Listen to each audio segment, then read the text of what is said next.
Please be seated.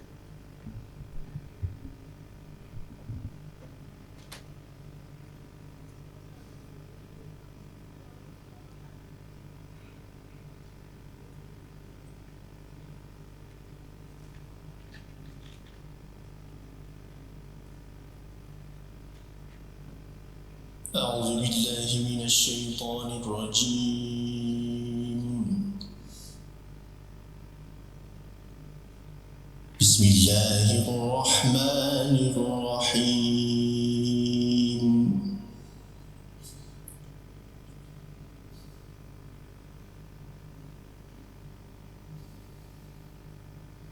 قل اللهم مالك الملك تؤتي الملك من تشاء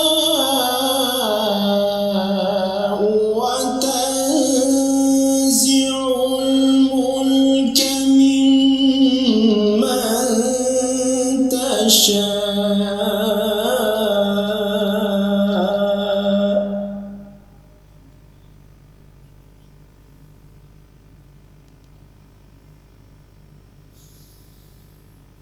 وتنزع الملك ممن تشاء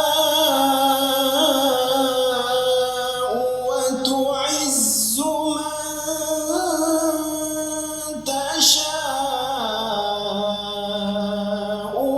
وتذل من تشاء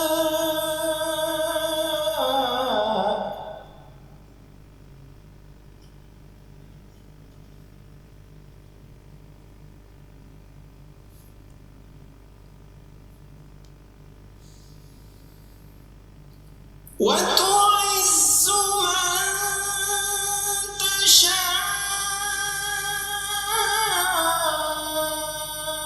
وتذل من تشاء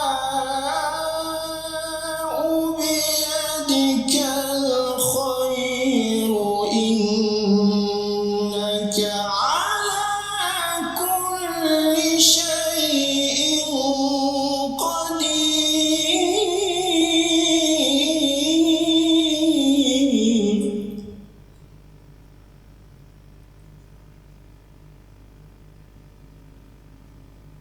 تولج الليل في النهار وتولج النهار في الليل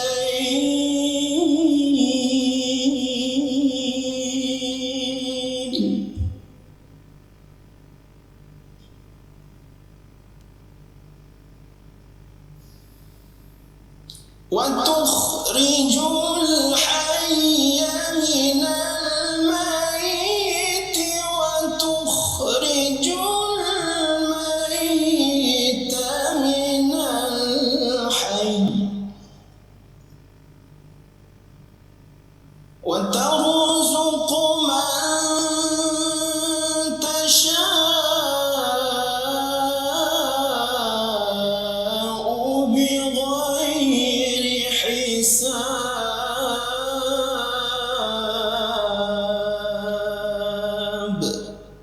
صدق الله العظيم.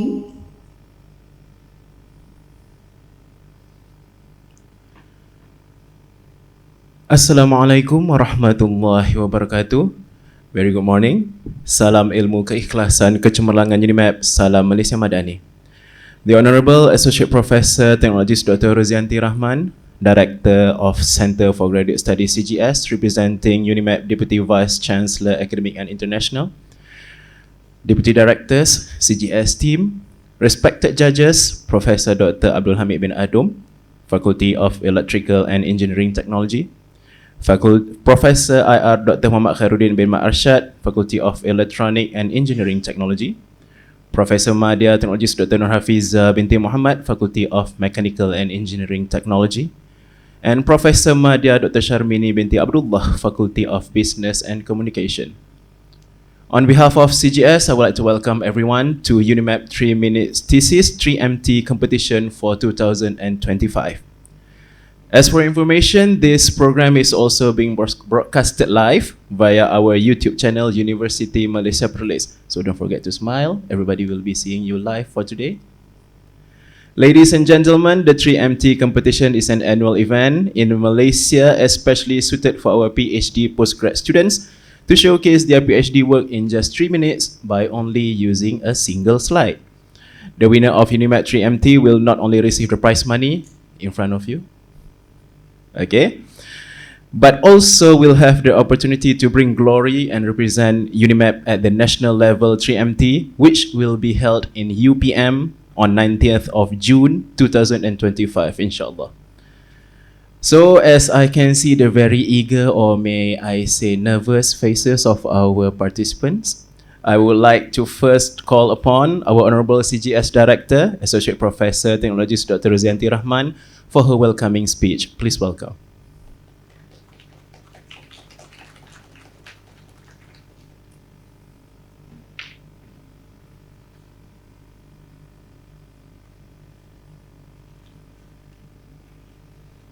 Bismillahirrahmanirrahim. Assalamualaikum warahmatullahi wabarakatuh dan selamat pagi kepada semua.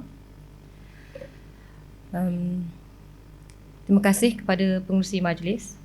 Saya mewakili yang berbahagia, Datuk Net Chancellor, untuk memberikan sedikit ucapan dan juga merasmikan majlis. Yang berusaha, profesor-profesor, dekan-dekan, wakil dekan, penyelia, para pelajar serta peserta pertandingan 3 Minute Thesis 2025 yang dikasihi sekalian. Terlebih dahulu saya merakamkan setinggi-tinggi ucapan tahniah atas penganjuran pertandingan 3 Minute Thesis 3MT peringkat UNIMAP pada tahun 2025. Saya berasa amat berbesar hati dapat bersama-sama dalam majlis yang menghimpunkan para penyelidik muda yang berbakat dan berwibawa. Mereka ini seperti yang kita tahu telah mencurahkan komitmen, masa dan dedikasi terhadap penyelidikan masing-masing dan insya-Allah melalui pertandingan 3 Minute Thesis ini, mereka iaitu pelajar pasca siswaza akan membentangkan penyelidikan mereka kepada khalayak umum dalam bentuk yang ringkas, padat dan menarik. Hadirin sekalian, pertandingan 3 Minute Thesis merupakan platform yang unik dan mencabar di mana ia memberikan peluang kepada pelajar untuk menyampaikan idea, minat serta penemuan mereka dengan cara yang dapat difahami bukan sahaja untuk komuniti akademik, malah masyarakat umum. Pertandingan ini bukan sahaja mengasah keupayaan komunikasi tetapi juga menyemai semangat inovasi dan kreativiti dalam pendidikan serta memperkukuhkan hubungan antara akademik dan masyarakat. Sejak diperkenalkan oleh Profesor Emeritus Alan Lawson dari University of Queensland pada tahun 2008, pertandingan ini telah berkembang menjadi medan yang berprestij di seluruh dunia. Ianya dianjurkan bagi mengasah kemahiran komunikasi dan pembentangan para peserta. Malah, ia juga memberi peluang kepada penyelidik untuk memastikan hasil dapatan mereka difahami, dihargai dan dimanfaat oleh pelbagai lapisan masyarakat, terutamanya dalam kalangan ahli akademik itu sendiri. Hadirin sekalian, hari ini seramai 15 peserta akan bersaing dan mereka ini mewakili 6 fakulti dan 1 institut penyelidikan. Pemenang akan mewakili UNIMAP ke peringkat kebangsaan di UPM pada Jun 2025. Seperti yang kita sedia maklum, pada tahun 2023, wakil UNIMAP telah berjaya mara ke peringkat akhir dalam pertandingan 3 Minute Thesis peringkat kebangsaan. Untuk tahun ini, saya amat berharap agar kejayaan ini mampu diatasi dan kemenangan menjadi milik kita. Saya yakin potensi pelajar kita amat besar dan saya percaya mereka mampu bersaing di peringkat yang tertinggi, insya-Allah. Hadirin sekalian, mengakhiri ucapan saya ingin mengucapkan selamat bertanding dan semoga beroleh kejayaan kepada semua peserta. Percayalah bahawa dedikasi dan usaha gigih telah membawa anda ke pentas ini dan semoga anda akan terus memberikan sumbangan bermakna kepada kemajuan dunia ilmu dan pendidikan. Dengan lafaz Bismillahirrahmanirrahim, dengan ini sukacitanya merasmikan pertandingan 3 Minute Thesis peringkat Universiti Malaysia Perlis bagi tahun 2025. Sekian, wabillahi taufiq wal hidayah. Wassalamualaikum warahmatullahi wabarakatuh. Thank you very much, Prof, for the very lovely speech.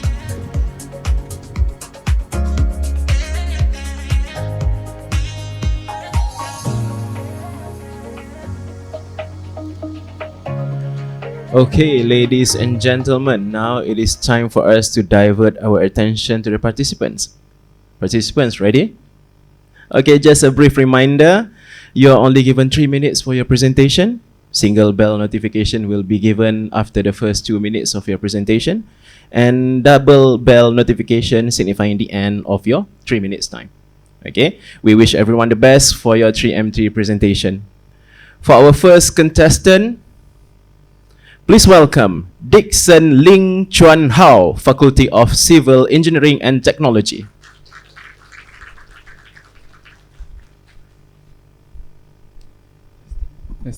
Testing. Okay. Fire events in the building, especially, is very important as it's related to the human life. There's some market product which is such as intermittent coating for steel structure and double wall construction. However, on the other perspective, plaster is not just an finishing, but it has a potential to use as fire resistant as well for double function. With the help of the geopolymer technique, as it will improve, especially in fire resistant. Today, I will introduce a new and innovative construction material, which is plaster mass made by geopolymer, or we can call it as geoplaster. Geoplaster, in my study, I'm using 1-part geopolymer method. 1-part geopolymer method is just mixing all the raw material with water, just like mixing the cement. Geopolymer plaster have a lot of benefit. First, it will reduce the carbon dioxide emission. And it didn't use any temperature during the production. Besides that, as we know that geopolymer is made out of pozzolanic material, which is using the industry waste material or industry byproduct, so it will save the raw material costs. Moreover, as we know that geoplaster or geopolymer have good in fire resistance, and it will also save the cost. As we know that when we apply the geoplaster, it just apply a single coating which have the function for fire protection as compared to the others, the traditional plaster method. Geopolymer plaster, or we call it geoplaster, have an advantages also on this. There is a durability, have a good durability, and can set faster, and is very suitable to be used in conventional, residential, and even in industry building. Geoplaster have give best properties and become a sustainable development material in the future. So, last but not least, geoplaster can be used as a sustainable material, and it will have innovative development and have a future adoption by the worldwide as the best properties of the geopolymer plaster in application.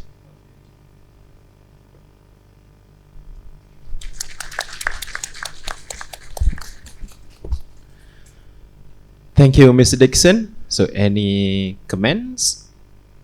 Juries? Would the use of paints affect its fire retarding properties? Yeah, it's the past. Would the use of paint chat?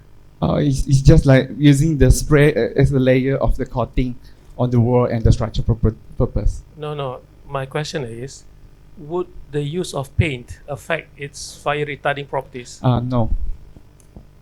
Because the geopolymer has its properties, it will even have a surface coating for other material. It will help, will not affect the properties.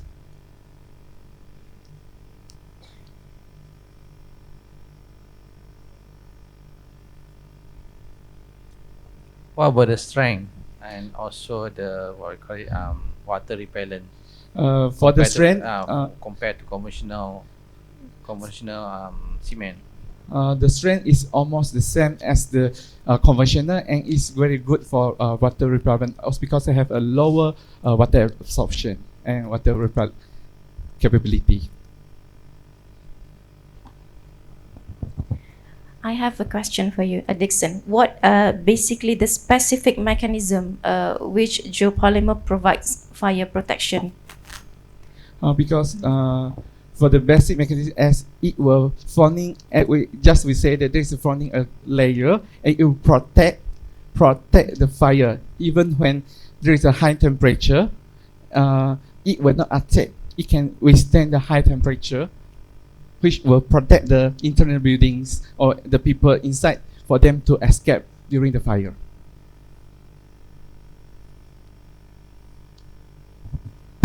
Morning, Dixon. Morning. Firstly, you're very confident, good, proficient. All right, I have a question. Okay, what type of buildings or settings would benefit from using your geoplaster? For the building, just I say that we will use for conventionalization, for resident or also for industry, especially like we know that like hospital, sometimes it will have there is a fire, maybe there is a fire, so it will protect for the patient and the doctor to escape the places in the time before they affect the life of the people. Have you actually tried it out? No, we are still under the stage of trying, because the temperature, what we tried already can keep to more up to 800 degrees Celsius. And how long? You do say that it gives you enough time for the occupants or the to okay. run, right? Yeah, because Like how many- the testing we carry out is 2 hours for 800 degrees Celsius continuous. Okay, thank you. Okay, thank you, judges. Thank you, Mr. Dixon. Okay, let us wait for the cue from our judges to welcome the second presenter.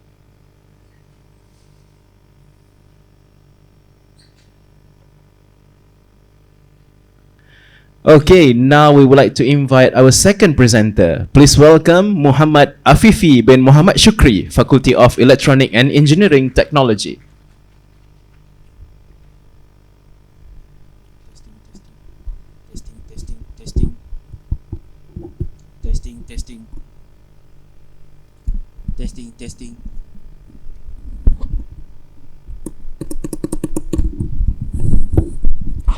Testing. Testing. Okay, good. Anyone knows about the heart attacks? Raise your hands. The heart attacks occur when the blood flow to the heart is blocked. At US country, one person dies every 30 seconds and 700,000 people dies in the year 2022 caused by the heart attacks. The facts come from the US centers. Can you imagine if one day your parents or even you are suddenly collapsed when nobody at homes? Now we have 3 entity systems to monitor human activity in connection. First, camera based system, wearable based system, and radio frequency based system. However, this system has some limitation. Why? Because the raise privacy issue and make the user uncomfortable wearing the devices, and radio frequency signal always low, weak, and can be affected at the noise within the window environments. So how we want to solve these problems? That's why Mari should contribute to develop a wireless sensing system to monitor human activity in real times. 3 novel human activity are introduced in my research. First, standing dizzy. Second, shivering. Third, stand collapse heart attacks. What is the impacts of my research? First, without physical contact. Why? My system is more friendly, comfortable, and safe. And second is save people life. Why? If the system can detect the heart attacks, the system can be notified to the doctors or nurse to save the early treatment like CPR.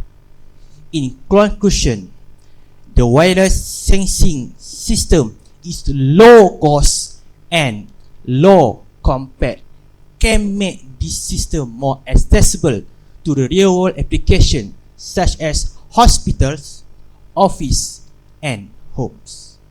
That's all for me. Happy Teachers Day. Bye.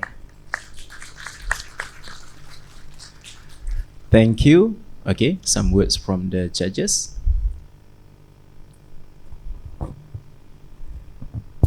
Thank you, Afifi, for your presentation. So I understand that you are working. Is it basically just for the heart attack, or you monitor any other activities rather than that? Okay, basically I monitor 8 different activities: jumping, raising hand, sitting, raise hand, sitting checking, shivering and stand collapse. So we have 2 types of image classifications: normal detection and abnormal detections. It's my research scope. So basically that measurement, I mean the activities is comprises 8 activities. Yes. It's given the data for the heart attack or any other disease as well. Heart attack is one example activity in my research. So we have 8 different activities to monitor. Right, okay. So how you would say that you're, I would say you have wireless sensing, isn't Yes. it? How would you differentiate or you compare your system with the wearable device? Okay. The data that you measure, is it comparable to the one that provided by the wearable device? Good question. For now, I'm making the data analysis fit to the artificial intelligence to know that why our data is valid, because the ambient signals are very high noise, weak and low. To make comparable the wearable sensor, I feed my data to AI intelligence to get the accuracy. Alhamdulillah, my results show that 98% accuracy in image classification just doing 4 different algorithms. Okay, thank you. Very good work, Afifi.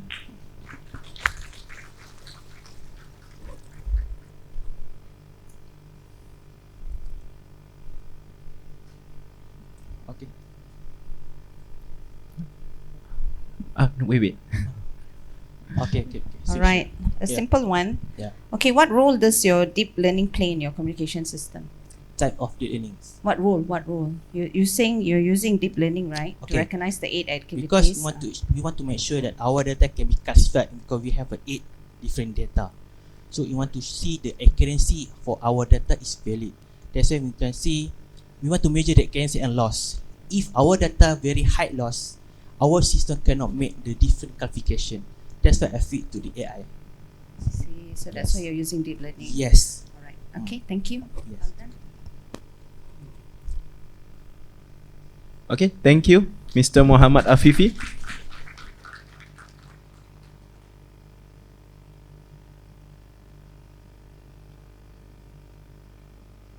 Okay, ladies and gentlemen, the time for our third presenter, Mr. Goh Soon Wah, Faculty of Chemical Engineering and Technology. Please welcome. Sorry, mic testing. As we all know, due to the rapid urbanization and also industrial expansion, and also our daily activity contributes significantly to water pollution. The most well-known and studied water pollutants are generally classified as organic and inorganic pollutants. Apart from these 2 major types of pollutants, there's a class of pollutants have received far less attention, which is this microbial pollutant. Microbial pollutant is particularly concerning in my research because they can lead to serious health issues like diarrheal disease, which commonly result from drinking a microbial contaminated water.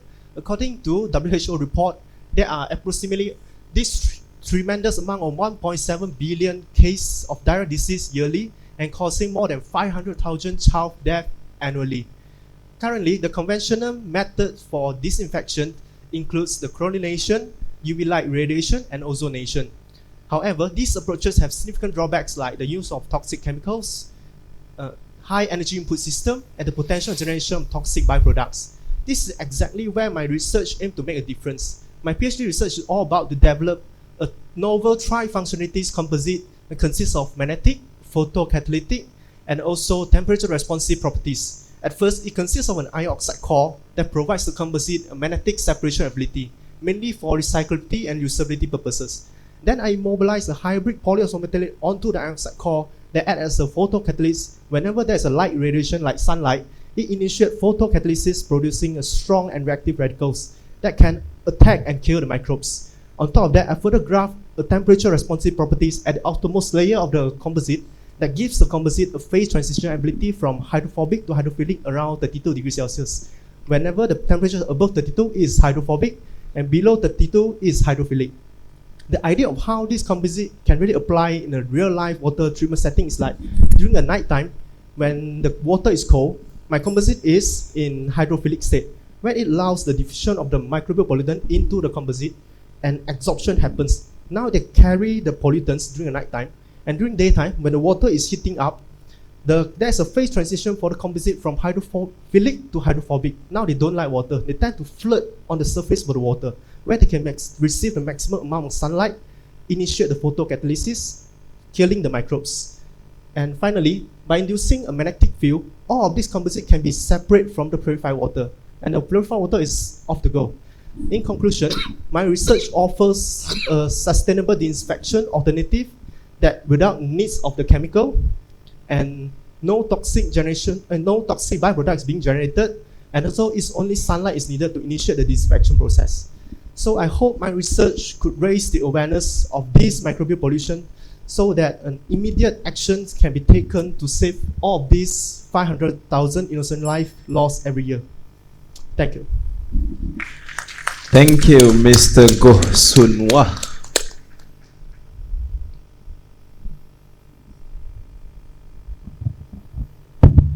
Morning, Good morning. Mr. Goh. All right, very general question. I Okay. was just looking at your title. Okay. Okay, you did mention the word smart and sustainable. Yes. Okay, may I ask, what makes, what about your material Okay. that you say which is smart and sustainable? Yeah. When you how is it smart and sustainable when you compare it to conventional water treatment options? I term it as a smart material because they are all stimuli responsive. Is having a three functionalities that can respond to the stimuli like the magnetic, and also the light for the photocatalyst, and also the temperature responsive. Since when there is a temperature difference during the day and the night time, it can automatically change the phase from a state that it likes water during the night time, and during the daytime where the water is heating up, it becomes a hydrophobic state. So it changed from a state that like water, we can diffuse in the water, and then to the state that they don't like water, so they float on top of the water. So it's actually item is smart because it can respond to the stimuli. Now, when the time they can float on the water, they can automatically receive the sunlight and initiate the photocatalysis to kill the microbes. And the sustainable because it only requires sunlight to disinfect those microbes. Yes. Hi, Mr. Go. Uh. I think when you mentioned about smart material, is it referred to ion? Refer to Ion? iron oxide, polyoxomet, hybrid polyoxomet. So ion oxide. Yes. So any other type of material other than that? Yeah. Iron oxide is a part of the magnetic responsive material in the terms of smart material. There are other types. This iron oxide used is magnetite. There's several types of magnetic responsive material also can be termed as smart material in the category of magnetic responsive material. Then light responsive material like this photocatalyst, they also can term as smart material because when they receive light, they're having the reaction. So in that case, zinc oxide also can be Yes, used correct. for Because this catalyst, oxide right? also a category of semiconductor Yeah. material. Yeah. It's similar to what I'm using. So why you choose iron oxide rather than other metallic like zinc oxide material? Why do you choose this one? The purpose of iron oxide in my case is only for separation purpose. If like what Zinc oxide. zinc oxide is actually similar application as my hybrid polyoxometallic. The reason I choose hybrid polyoxometallic over the zinc oxide is because my hybrid polyoxometallic having a lower band gap. Band gap in the photocatalysis is something, the energy needed for the light to initiate the electrons to the conduction bands that having an electron and a holes that can participate to produce the radicals. My hybrid polyoxometallic have very low band gaps, meaning that it can be, the photocatalysis can be happen even just sunlight. Zinc oxide might need a UV light to initiate the process. Okay. So is it's only work when you have the sunlight? Is it normal light? Yeah, the white light is also possible. Yes. Okay, thank you very much, Mr. Go. Okay, thank you.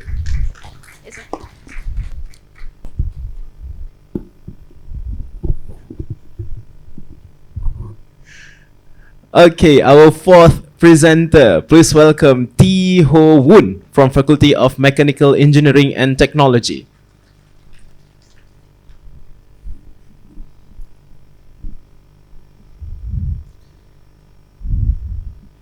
Every day, we throw things away. Ash from power plant, sludge from factories. They pile up in landfill, pollute our river, and are forgotten. But what if I told you these waste could help us build the future? Hi, I'm T, and my research transforms industrial waste to powerful building materials called geopolymer. These are not just an ordinary bricks. They are made from fly ash and rubber sludge, materials that could otherwise harm our planet. But here is the exciting part. These bricks don't just build strong walls. They also trap heavy metals like copper and zinc, locking them safely away from our water and soil by immobilizing the heavy metals within the geopolymer structures. Imagine a wall that holds up a building and protects the environment at the same time. That is what I created. These geopolymers are really strong. Its compressive strength can reach up to 70 megapascal, which meet the ASTM standard, and also able to withstand the stress and weight of real constructions. And unlike concrete, they don't need energy-intensive cement. They are also smart.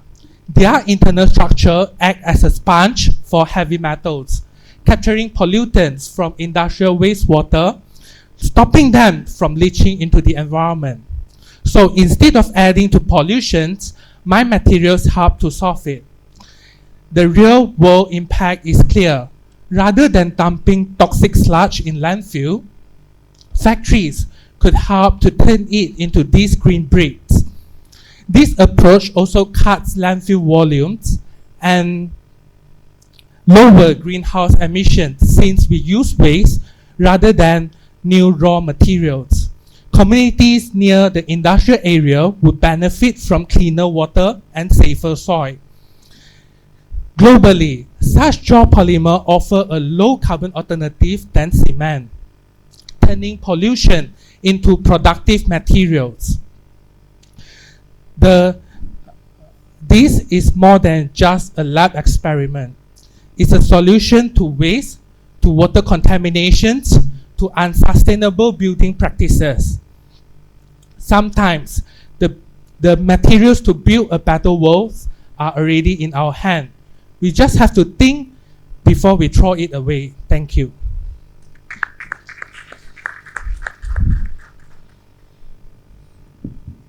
My question is, to be able to convert all this waste into these bricks, what is the power consumption? Is it similar or less or more?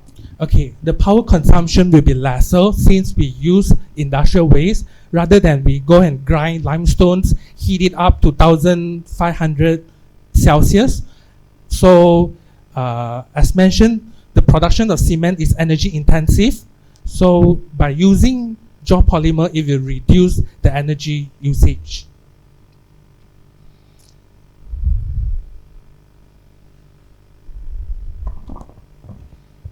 Hi, T. One question from me. So, how do you see your research impacting basically in a construction field or society in the future? Okay, impact in terms of environment or okay. The main idea of me doing this research is because a lot of people have done jaw polymer research, but my idea is whether is it who will buy this idea? Who will buy the property made out of waste? Is it safe for human to live in waste? This is a big questions where we don't aware, but we just developing jaw polymers. So my idea of doing it is actually, I want to see if we live in these houses, buildings that made up by waste, what are the effects will cause to human? What are the effects will cause to the environment? That is why I'm doing immobilizations to see what kinds of heavy metals that will pollute the environment. We tend to say that we use jaw polymers to protect the environment, but is there any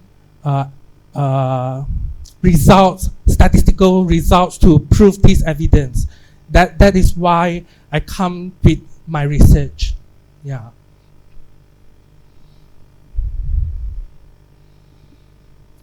Okay, thank you, Mr. T. Okay, ladies and gentlemen, our fifth presenter, Mr. Duan Rijan Anak Broster from Faculty of Civil Engineering and Technology.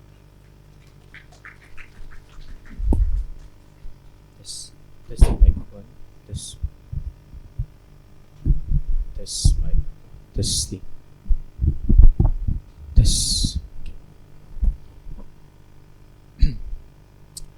Imagine a building with a tall timber structures. Everything looks perfect, but hidden inside there's a joint where the timber meet the steels. So a small mistake in the bolt configuration could mean disaster. Hello, my name is Duan and this is my research which focus on how the arrangement of the bolt may affect the stiffness or rigidity for the Malaysian hardwoods. We often think that the timber or the wood is a traditional, but today's timber structures are engineered and high technology.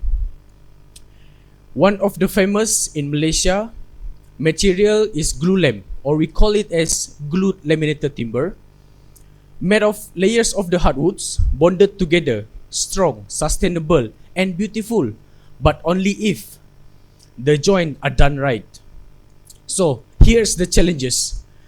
Current standard building that we use like Eurocode 5, it doesn't consider the spacing or the board layout or the timber thickness. It only considered the wood density and also the bolt size. So I tested 120 specimens of glulam which made from our local crewing hardwoods, changing in the bolt layout, changing in the distance of the bolts and also the timber thickness and more. I also tested how stiff each of the connection was when we applied the force along the grain, just like in the real constructions. So what did I find?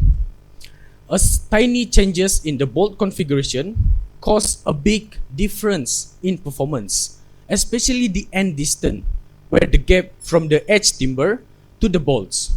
So from this, I developed a new stiffness equations, validate it through abacus. So a result, a more accurate, a more safer and cost efficient to design the timber joint. This research doesn't only make the building safer, it also reduce the construction waste, cut costs, and also promote the sustainable timber as strong alternative to concrete and steel. So next time, if you see a tall, beautiful timber building, just remember, it's not just about the wood or the timber. It also about the bolt behind the beauty. So that's all from me. Thank you. Thank you, Mr. Dwayne. My question is, you see, last time there's no such thing as we never hear anything about earthquake being felt in Malaysia, but now we do. Do your work actually consider some of the effects of earthquake to the material, to the structure, whether it can withhold such impacts from the earthquake? Okay, good question. So, earthquake for the timber structure buildings, before the timber was constructs, behind the land there's a steel before the timber. So the steels that which we call it the smart steel there, smart building, by using combination of the steel and the timber can prevent the earthquake.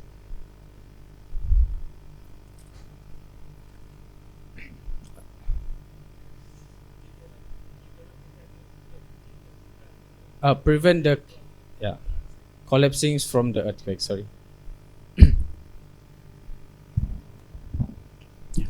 Okay, hi, Duane, is it? Yeah, Duane. Okay, all right. Again, I was just looking because I know most of you are using the word smart. So Yeah. again, my question is, what do you mean by smarter timber connections? So I assume this is smart connections where the steel is not just about the simple steel. It was steel, wood steel, which the combination of the steel wood steel. So I assume that is smart because most of the constructions material by using the concrete and steel. So this time is about, as we saw in the picture there, the steel wood steel connections. Yeah. Duan, your study based on the steel connection, right? This the one, right? Yeah, steel wood steel connections. Do you consider the size of the material, the size of the board, the type of the wood in your study? Because I think that should also play the important role, right? For the strength, provide the strength. Yeah. Type of the wood, type of steel, size of bolt. Yeah, I actually for my research I considered the bolt size. For currently I'm doing the bolt size with 8 millimeters diameters of the bolt, which can afford the timber's strength. Number of bolt also, right? Yeah, bolts.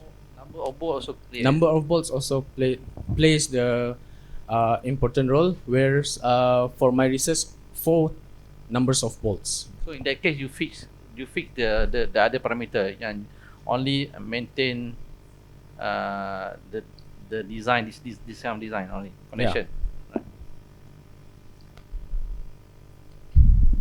From the question from Ms. Sharmini, I do feel that sometimes we overuse the word smart. Usually it means its ability to decide.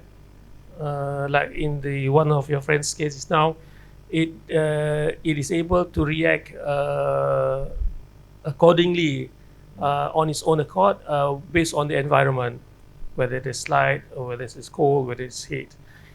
The extra strength or things like that does not really make it smart. Usually it has to be able to react automatically or autonomously. Then you can use the word smart. But I suggest do not use the word smart frivolously. No, frivolously.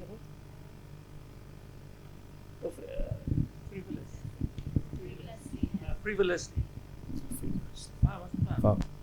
Right. Okay, thank you, Mr. Dwayne. All right. Thank you so much.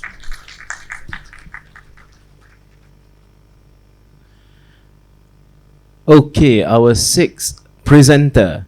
Please welcome Mr. Muhammad Shafiq bin Abdul Rahman, Institute of Nano Electronic and Engineering.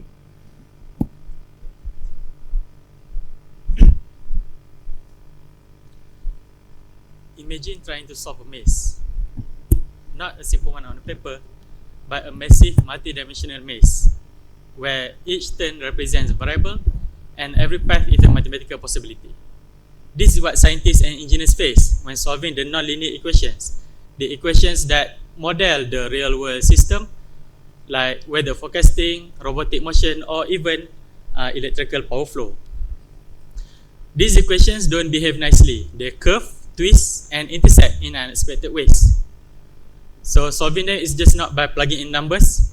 They need computational power, time, and accuracy.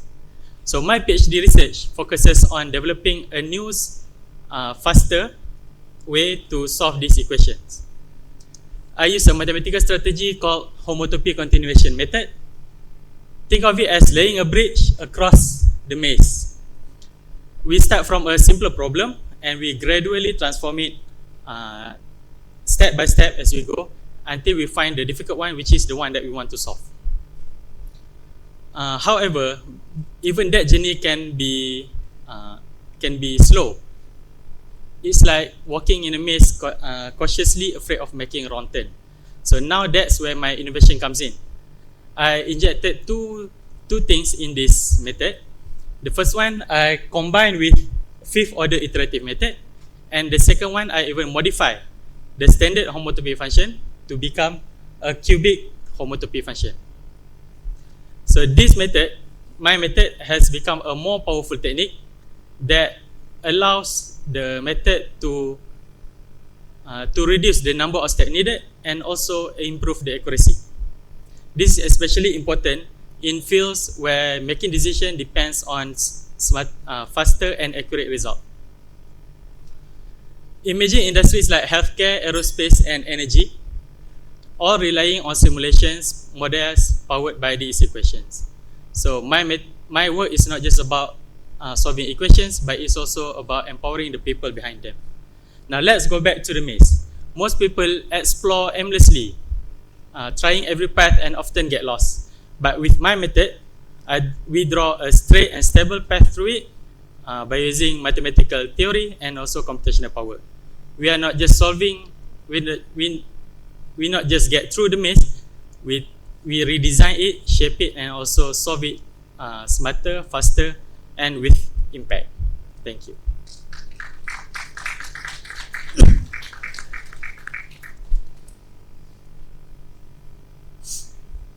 I will not try to act as though as I understand, but I think you use some analogies to explain what you do. Yes. But I think the analogy is must be more what call this similar to what you're trying to explain. Because when you say like you're building a bridge through the maze, but how do you cite from where to where? How do you start from where is the starting point, where is the ending point? That is, people will be wondering how. Actually, the bridge is an analogy because I understand. Okay. But you don't explain how.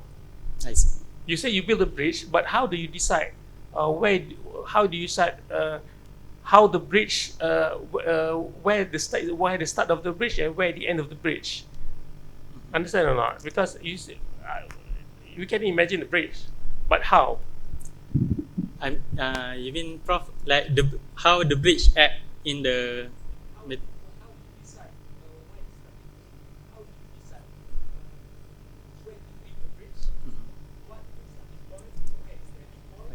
Okay. Yes, I understand. In traditional method, to solve by using iterative method, we need to decide the starting or initial point. But with homotopy continuation method, selecting an initial point is not one of the case, because it is a global method where you can use any initial point and it will still lead to the roots, which is the solution. So that's the power of homotopy continuation method.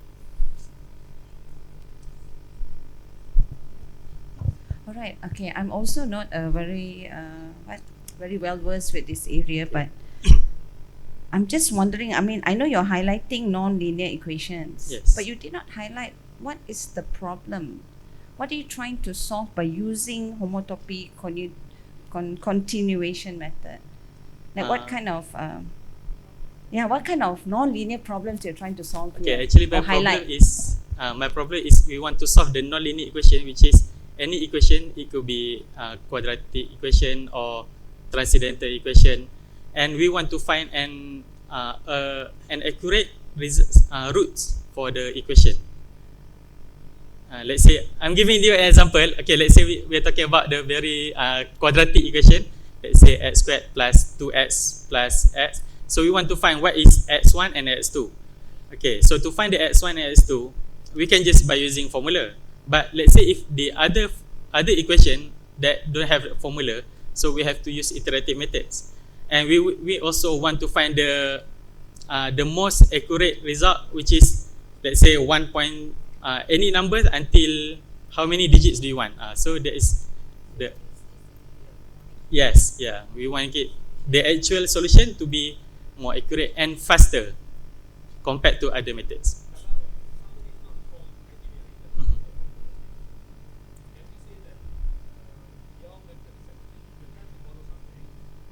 Trying to model, okay.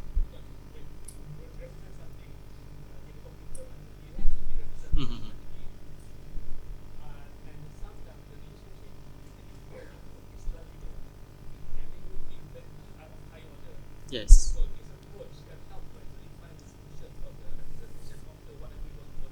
Other method also can, but this method is supposed to be faster. Yes. Which is less number of steps needed. Okay.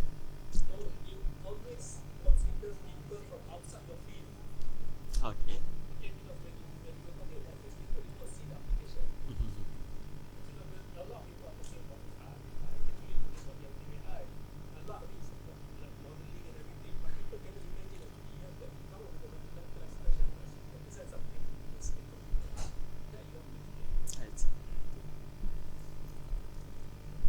Okay, thank you, Mr. Muhammad Shafiq.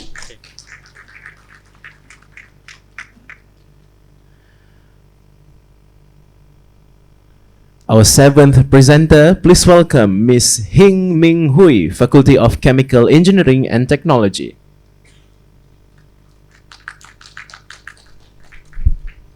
Testing? Okay, good. Good morning and happy to be here. The industry nowadays, and also factories, throws away a lot of the wood waste, including debris, sawdust, and also some broken pieces. And most of them are being buried, burned. Do you know something interesting inside the wood waste? It's called cellulose. Cellulose is the core of all plants, strong, natural, and full of potential. So what if we could do something or turn this wood waste into something valuable? So in my research, cellulose is extracted from the industrial wood waste and then turned into cellulose nanofibers, CNF. CNF is 1,000 times thinner than our human hair. And CNF is strong, renewable, and biodegradable. But in order to be used in the supercapacitor, some effort or surface modification is needed to help the CNFs works better with the charges in the supercapacitor. And the final product of my research is a separator membrane. It's a thin layer within the supercapacitor, and its main job is to control the ion flow and to prevent short circuits. Excitingly, it's entirely made from industrial wood waste. Also, my research offers an alternative to the synthetic material in the market, which may be harmful to the environment and hard to recycle. By turning this industrial wood waste into something clean, safe, and easy to high performance energy storage device, energy storage material may help to lower down the pollution and reduce waste. So the next time you see a pile of food waste, try not to see it as trash, because today's trash could be tomorrow's power. Thank you very much.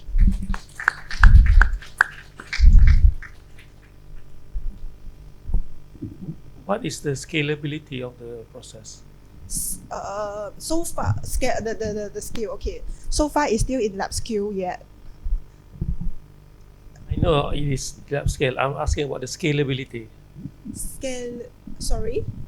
How easy or how difficult it is to actually put that in the into industrialize it? A good question, but sorry, I am unable to answer you right now. Yeah, but it's still, because it is still under developing stage. Hi, Hing. I've seen that there's a few process involved, so it is quite lengthy. Do you think the process to get the separator? There are few, yes, chemical process, and eventually it need to be casted as a membrane. And do you think it's worth, or how does it the cost basically to get the final product? The cost may not be too high for now. But I'm sorry, because I haven't calculated the whole cost right now because I'm very fresh, right? So throughout the first few process that I've already encountered, it was majority from the biomass, and I was using less chemical, greener chemical compared to the conventional process. Yeah, so the cost may not be higher than the conventional one. The performance of the separator, that will be my last stage of the research, but now I'm still in the pre-mid stage, so I cannot. Pardon? Yes, I'm still doing that. Hey, Yes. okay. I just insisted on the colors, from the brown to clear and then to white. How it transform? Some bleaching, of course, bleaching needed. Bleaching, alkaline bleaching is needed from the brown wood waste. Yes, to white color, and then we extract it into nano size. The nano size is in gel form, so it's in transparent. Transparent, and then to In the the white. end, we casted because some modification is introduced. So when we casted with different concentration, it will be somehow like white color, or the color will be lighter. Yeah.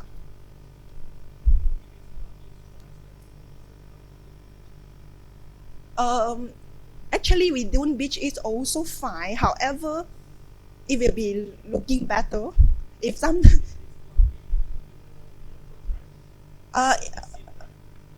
Not for electrode. It's a separate.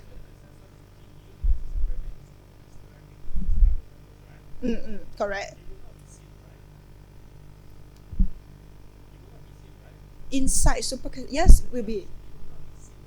Yes, no, won't be seen. Aside of bleaching for the color purposes, another reason maybe help to the purpose this.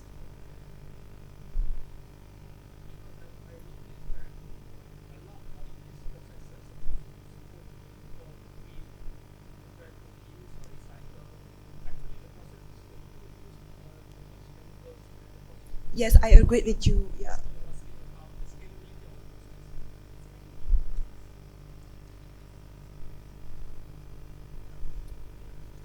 Okay, thank you. Okay, thank you, Miss Hing.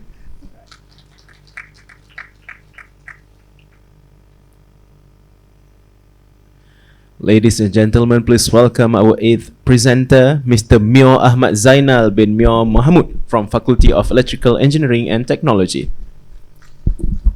Testing. Assalamualaikum. A very good morning. I'm Mio from FTKE.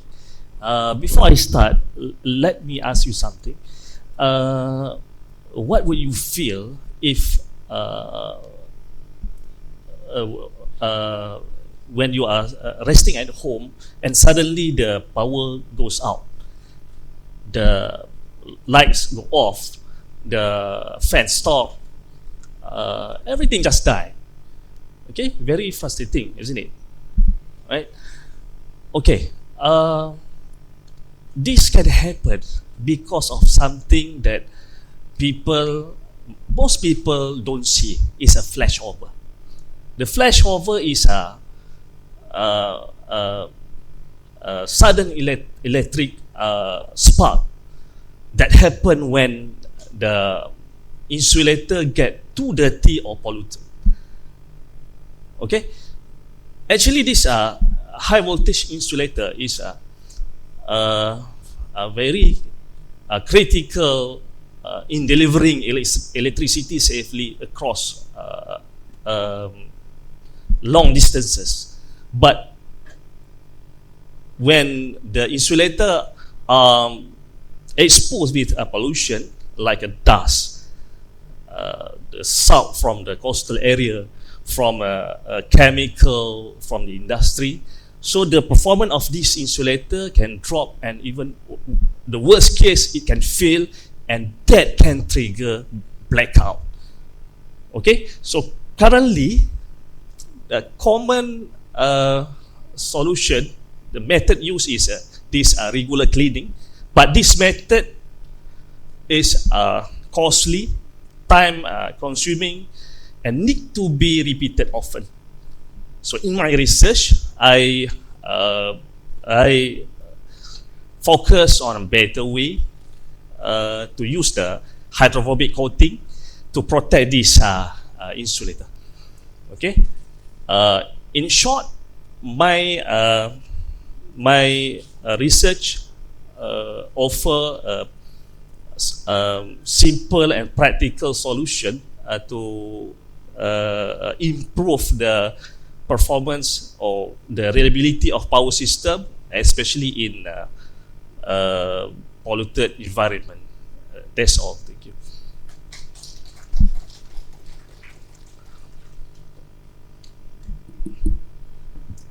Thank you, Mia. So as I understand, basically you are introducing a method to self-clean the insulator? Yes, exactly. Am I right? Yes, yes. Right. So comparable to traditional method? Yeah. Right. So traditional, basically how frequent we need to do the cleaning? Based on electric provider in Malaysia, they often do this cleaning 3 to 4 times in a very polluted area in 1 year. You mean polluted area? Have you specified which area is less polluted? I mean, you've done your literature, right? Yes. So can you provide that? When you say that polluted, less polluted, so I would think that you have You mean the area? Yes, statistic, so that we can know how you define polluted, less polluted. For example, in Perlis, how would you define that? Is Okay. polluted or less polluted? Yeah, understood. Okay. In northern region, this area is the polluted area is based on TMB, based on electrical provider in Malaysia. The area is the polluted area is at the plantation area because of the chemical from the fertilizer. Yes. Then how's the traditional cleaning been done? Yeah, by using wash by water. Is this by labor, by human? Yeah. Right. Yeah, So this is you come out, and then with your how does it work? Basically, it will do a frequent cleaning, or Yes, the frequent cleaning, but they have to shut off one of the line to do the cleaning because it's the transmission line. right? Okay, thank you. Yeah.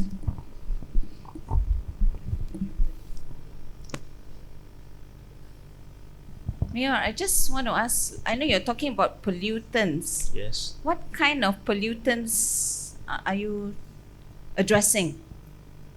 Actually, there's many pollutants. I'm focusing on the chemical from industry. But in further, I will do my experiment, physical experiment. I use the artificial sap to contaminate the insulator.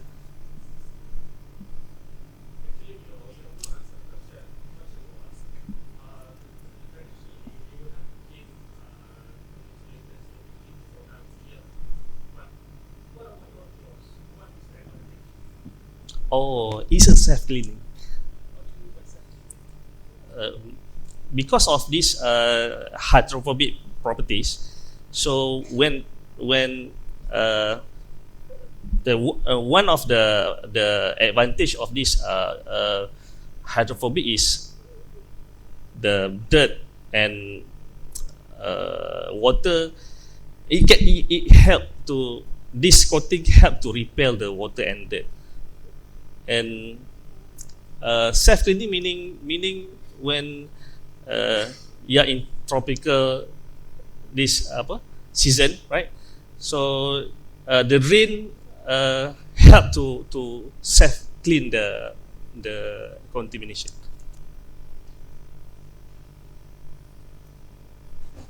Okay, thank you very much, Mr. Mio.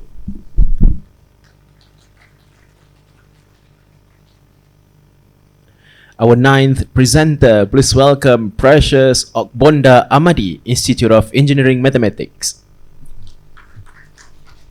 Okay, testing. Okay. Today, our world is connected. Our homes, our houses, our hospital and businesses. We communicate on sensitive information constantly through a network that allows many people to connect at the same time without interference. That's the power of modern technology. Now, the big problem is, how safe is our sensitive data? In Malaysia alone, there are a series of data breaches. Over 600 have been reported. Hackers are constantly stealing information from all sectors, in health, in businesses, and even in finance. Now, the problem is what my PhD research is currently investigating. Now, I began by developing a network that allows multiple users to connect at the same time without interference. And then I simulated it to validate my theoretical analysis. Now I said to test how secure this system is. In case one, we introduced the wiretap model, and we discovered that if the hacker stays on that channel for a long time, he's going to steal the information without any knowledge of the parties involved. So to solve this problem, we had to move to something promising and powerful, which is a quantum key distribution, which utilizes the laws of quantum physics to ensure that there's unconditional security. Now in this case, it's like two users in the system holding secret password, and that password is used to encrypt the information that is transmitted. Now, if the hacker makes any attempt to steal information on the quantum channel, now the laws of physics, quantum physics forbids it from doing that, because it's going to alert the users, and then they'll halt the process. Now, it's no longer how much or how fast information is being traveled, but how safe your information is. Now, basically, my research uses quantum physics to ensure that the data you share on a multiple user network is safe. So this fights is a contribution to fight against data breach on security breach. Thank you.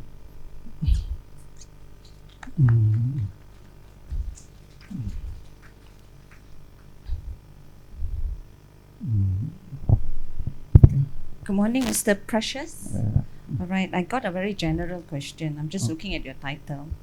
Okay, can you explain why do you feel that quantum communication is important for the future of data security? Okay, the current technology, encryption technology, uses the classical method. We have the RSA method and the rest of them. But the problem is the security. That is a current challenge now, security of ensuring that data that is being transmitted from one point to another is safe. So the introduction of quantum physics, which is the focus of my study, ensures that you can see that there are two channels on the left side. There's a quantum channel and a classical channel. The quantum channel is to exchange the keys that is used to encrypt your information. So it's on that channel the attacker tries to make or copy the system, copy the password. Yeah. So in that process, from the properties I listed there, like the non-cloning theorems, quantum physics forbids you from making copies of the password on that system. So once that is done, it allows the users. So at that point, that process is stopped. So that's that. At that point, you save that data. Yes, exactly. Is that what? Blockchain? Yes, something similar to blockchain. Blockchain is encryption too. All right. Okay. Thank you. Okay, thank you. Okay, thank you very much, Okay, Mr. thank you. Precious. Okay.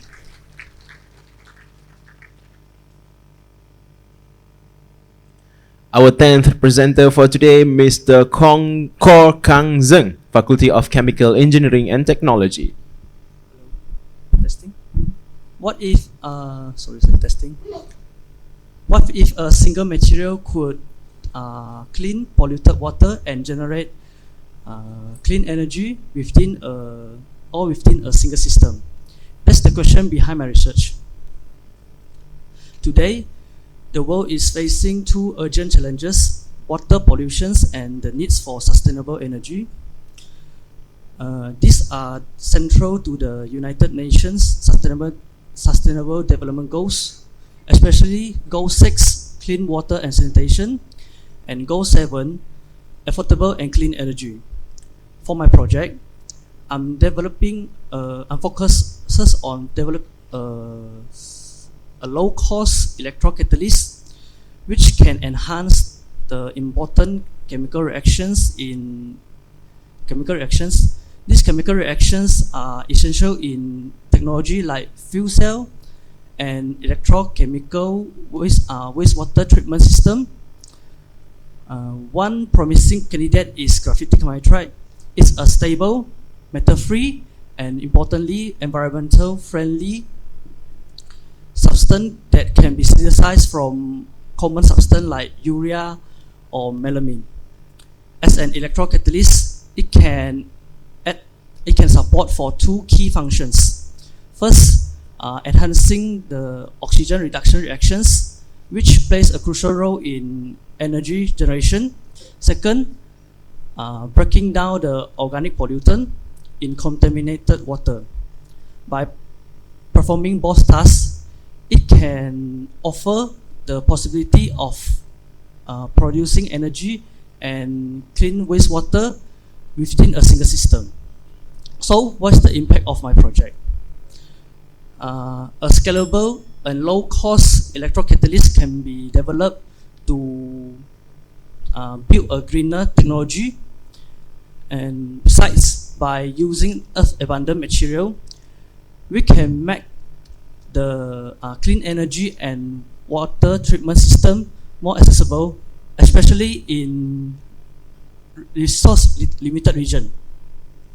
In summary, my research explores how a single sustainable material, graphite nitride, could alternatively solve two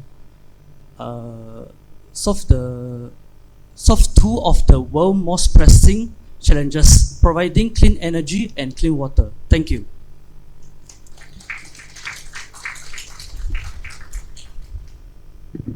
We hear the word sustainable often. Why do you say it is sustainable, and why do you say it's green?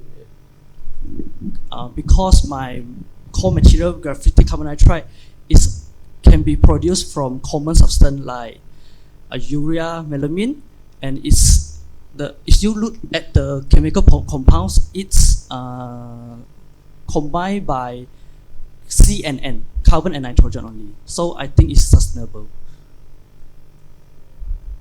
The non-chemical people, what is the process like? Sorry? What is the manufacturing process like? Synthesize process, you mean? I'm just use the furnace to heat it. Then I get the product, graphite nitride.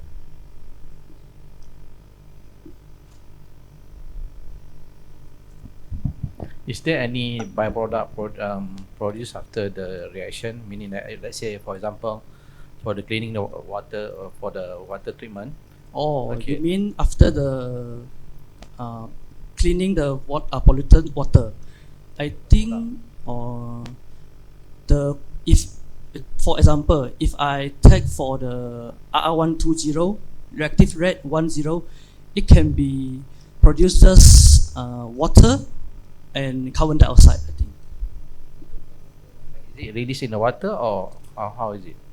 It's go to the environment. Evaporated. Yes.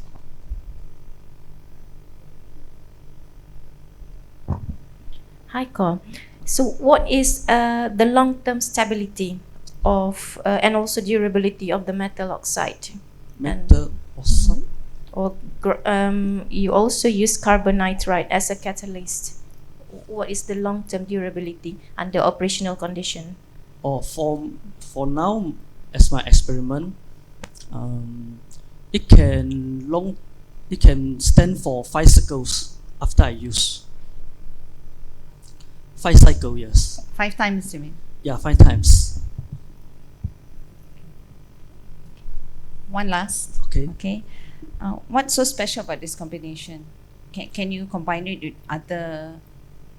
Yes, it can be combined by something like metal oxides. Okay, but why did you choose this then, metal oxide, and why did you combine? Why did you decide to choose to combine these two for your For my project. Yeah, for your project. Because this graphite carbon nitride is better, is good, but it has some shortage, like conductivity is poor. So if I combine with metal oxides, it's improve its conductivity and enhance the electron transfer. Okay, thank you very much, Mr. Kaur. Our 11th presenter for today, please welcome Siti Mariam binti Zainul, Faculty of Electronic Engineering and Technology. Hello, testing.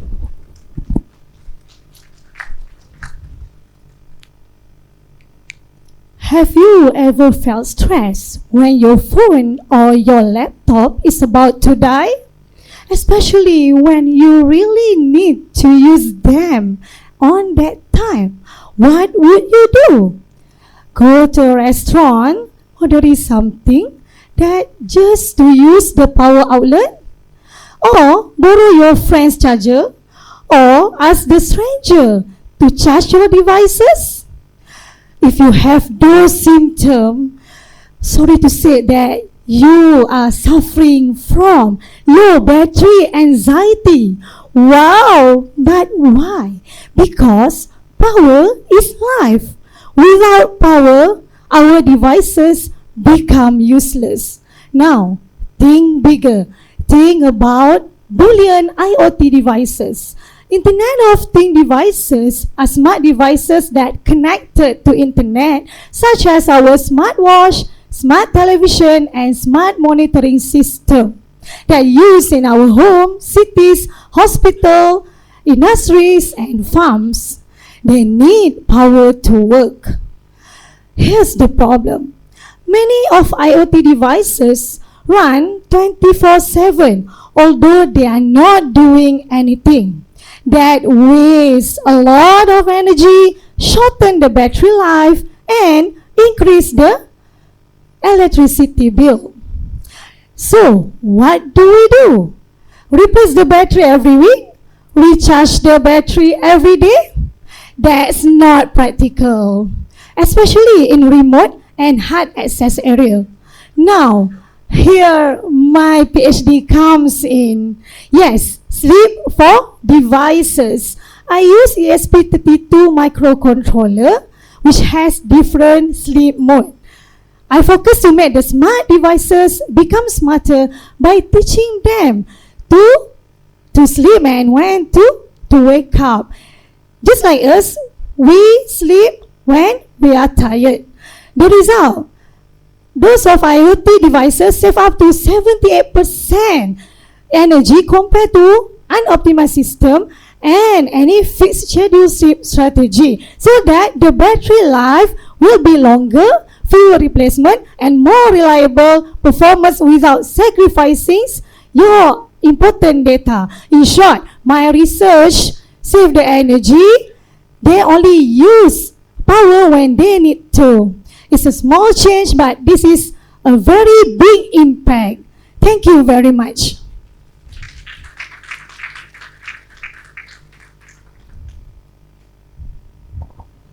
Hi, Siti Mariam. So I think everyone here has the symptom of low battery anxiety. Yes.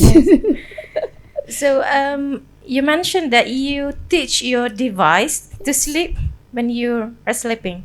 Sleep and wake up. Sleep and wake up. Yeah, sleep when no significant data, no changes.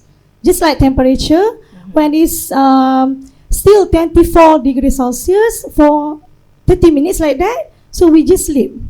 Right. Like- So if we go to your mobile phones, so Yes. basically, if you can tell us, the audience, how does it work?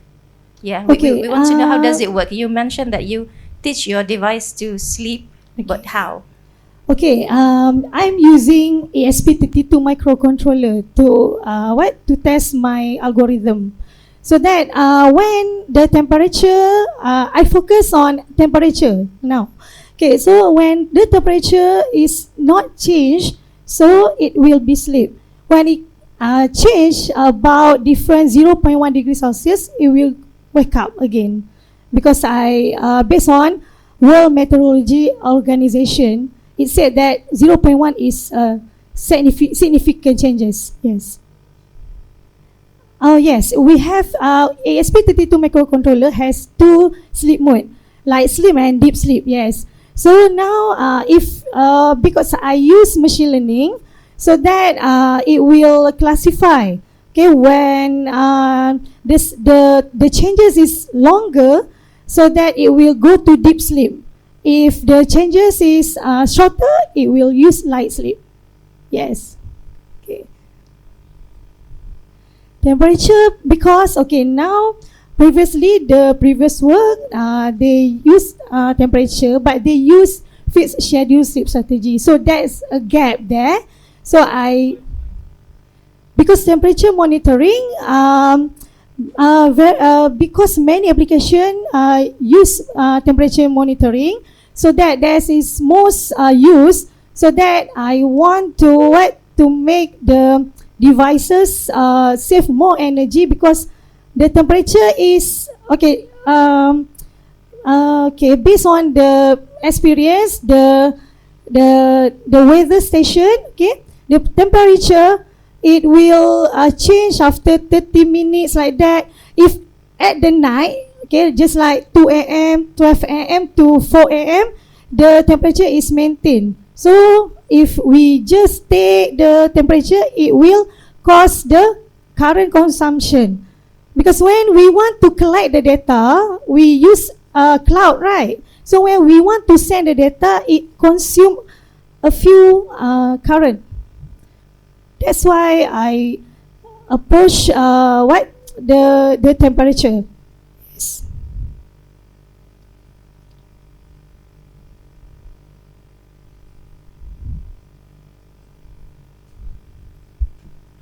Okay, thank you very much, Miss Siti Mariam.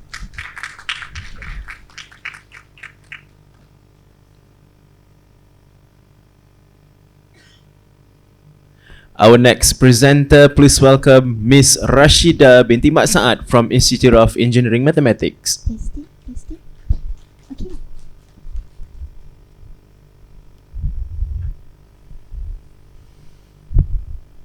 Okay, Assalamualaikum warahmatullahi wabarakatuh. Okay, my research is about, before I start, okay, first, let's imagine if there is a fire in someone's home. Okay, so what should we do? First, we call the authorities. And if we call the authorities, what we gonna do? First, we need to state what is the problem, right? And then what is the location? So in the relation with my research, okay, first, and you can see it from here that there is a noisy image, right? And then we can see that there is noise. So if we want to denoise that noise, okay, so we need to know the exact location. That's the problem that exists. Sometimes when the denoising process occur, they didn't do the denoising process at the exact location when they try to replace the noisy pixel with the new pixel. So for this research, okay, we will show a three step. For the first one, okay, if we want to identify the location of the noise, of course we need to perform a noise detection first. From the noise detection, we will create a database that consists of several images, and from there is a location of the noise. Okay, and if you have a database, then we can a database that consists of the location of the noise, then we will train the noisy image so that when the training process is performed, then we can try to remove the noise at the exact location. Okay, so when we train the database, okay, for this one we will use the machine learning, which is decision tree. Okay, different from the previous one. Okay, for this one we perform the decision tree in several directions. It's not only on one direction that focuses on the center of the pixel, but for this one, we will propose several directions, which is actually I propose until 20, and then we narrow down to 9 directions. And after we identify the location, and then we want to replace it with the new pixel. So I propose another one, which is frequency deviation median filter. It's based from the median filter, but I improve it by considering the frequency, the deviation, the order, so that from these three we come up with the new pixel value. So the result for this one, you can see it for the two, which is the grayscale and the color image that contaminated with the salt and pepper noise, and in the end the result will be that one, the clarity. You can see it that the resulting image is clear, and then the blur, there is no blur effect, and then there is no traces of noise at all. So for this result, I will say that these three approaches, which is SVD for noise detection, decision tree, and then the FDMF, the combination of these three managed to come up with a new hybrid method for image denoising. Okay, that's all. Thank you.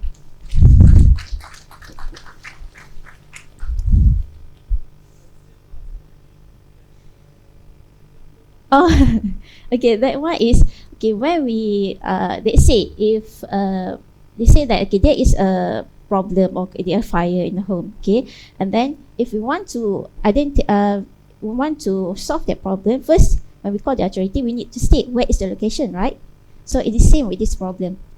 So in the noisy pixel, okay, let's say if we have 3x3 window, so in that window, okay, there are 9 pixel value. For example, if we change it into array, so we want to know the exact place where the noisy pixel is. So the same relation with the condition of the fire home, something like that lah. Okay.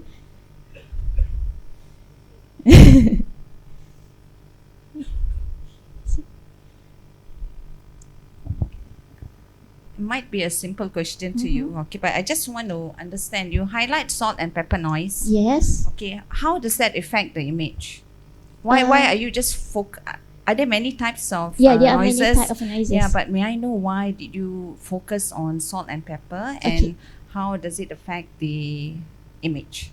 Okay, first of all, because right now we want to identify the location of the noise, so we need to identify the criteria of the noise. It will be much more simpler. So since there are several types of noise, we have like Gaussian, we have like speakers, we have like impulse noise, which is salt and pepper for this one.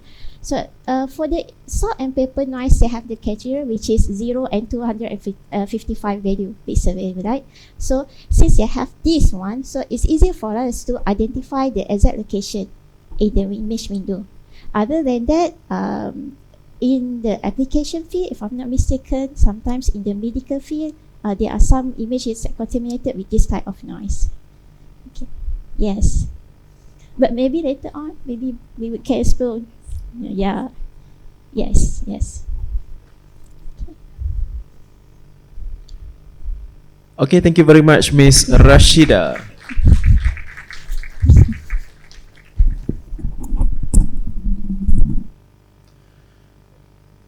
Okay, our next presenter for today, please welcome Miss Oh Yang Jai Shin from Faculty of Chemical Engineering and Technology.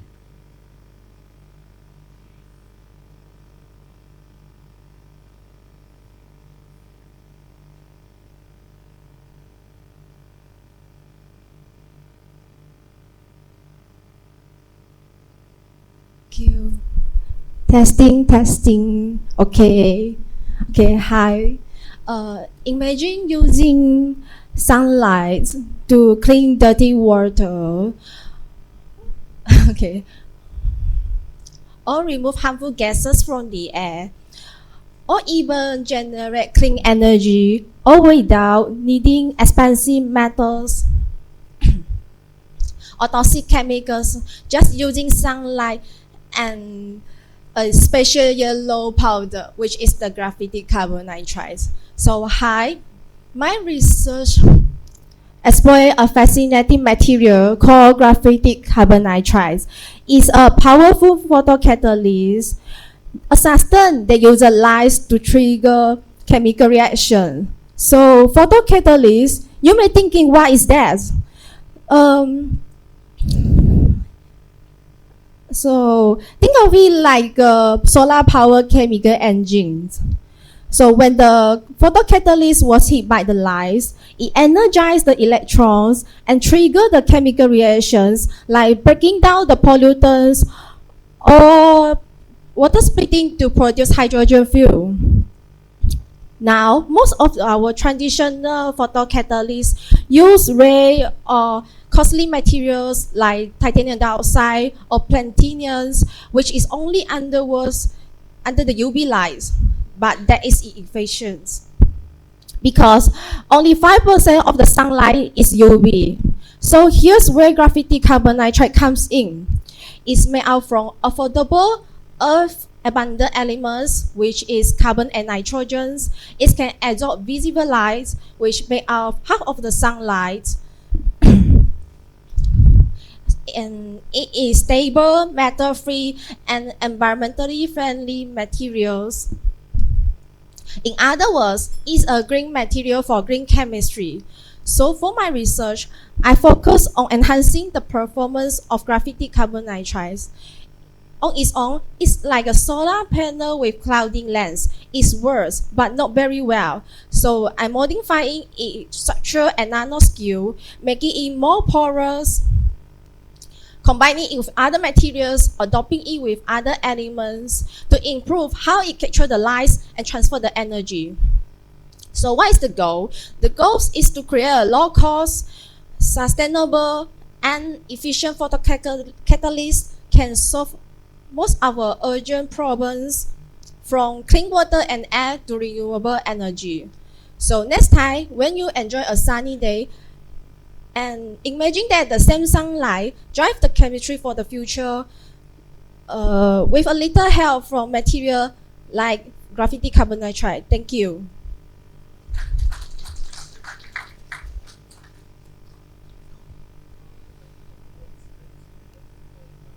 Yeah. My one is photocatalyst.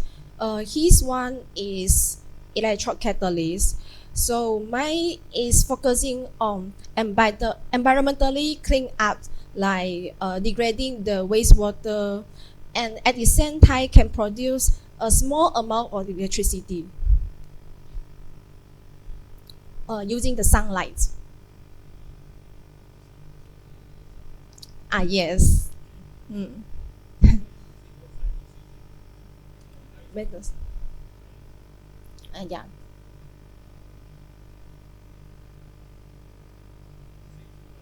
Yes.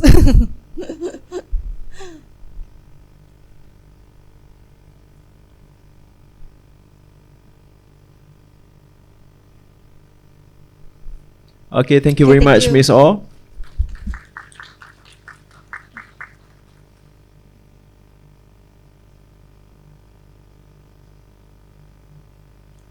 Okay, please welcome our 14th presenter for today, Miss Wanur Fadlina Shamimi from Faculty of Electronic Engineering and Technology. Mic check. Mic check. Okay.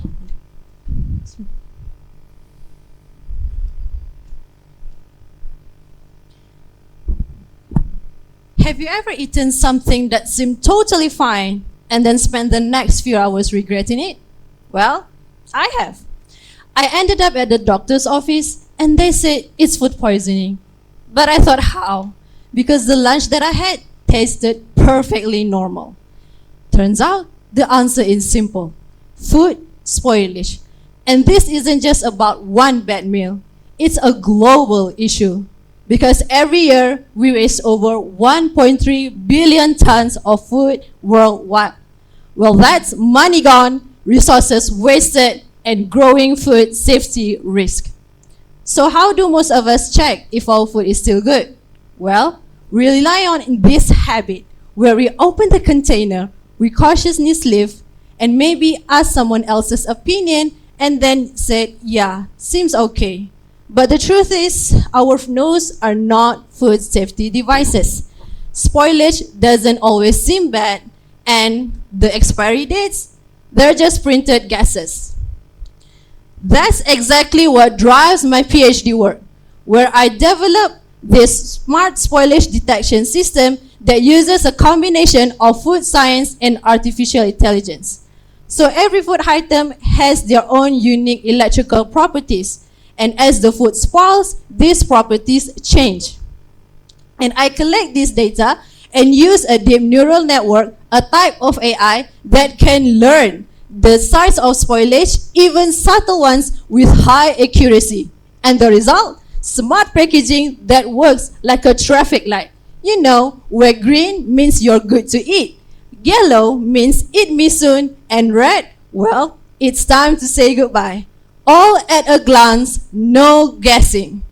And the impact of this to the world is less food waste because we'll know when the food is still safe to eat, improve food safety by catching spoilage before the contaminated food, and also cost savings for retailers, manufacturers, and consumers. But most importantly, it gives us back control as we no longer guessing, we are well informed. So imagine a future where our food can say, hi, I'm still safe to eat, or do not eat me today. Well, that's not some sci-fi fantasy anymore. That's the future we're building. And with that, I'm Shamimi dropping the mic off. Thank you. Shamimi, well done Yes, for ma'am. the presentation. I like it. And I just curious how the use the AI, right, for detection.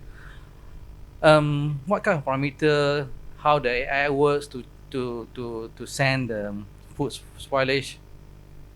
In my research, actually, I use my food samples actually comes from ready-to-eat food. So I use that food. I use a vector network analyzer and a probe to collect the dietetic properties value, and that value I recorded and use a deep neural network to classify it. Which value is still fresh and which value means it's spoiled. What parameter? Dietetic properties value. The dietetic. Dietetic. Yes.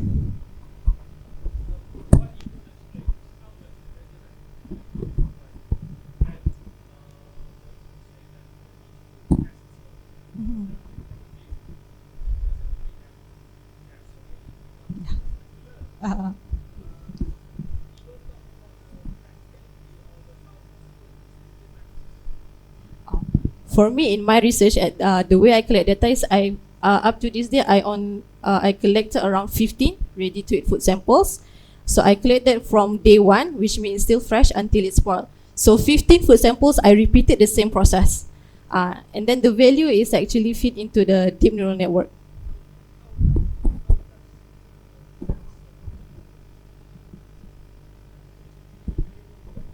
That one is under development.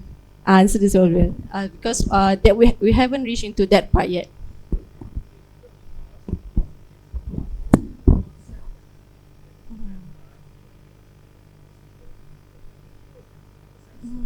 Yeah, true.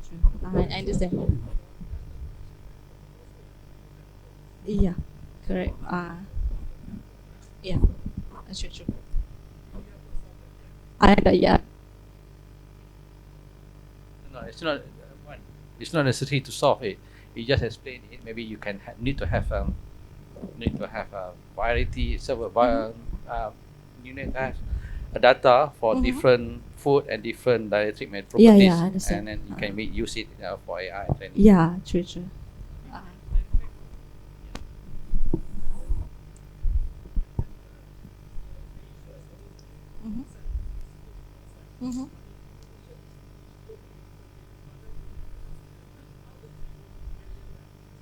I understand that. I understand. Yeah, I understand it. Thank you. That one. For my research, I haven't decided, but I will take that into consideration for the next process. Yeah, I understand. I understand. I understand, Prof. All right. Okay, thank you very much, Miss Wan Nur Fadlina.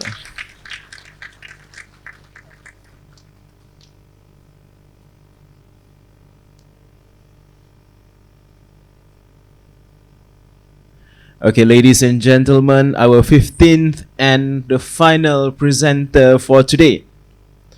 Please welcome Ms. Husna Afifi Muhammad Yusof from Faculty of Business and Communication.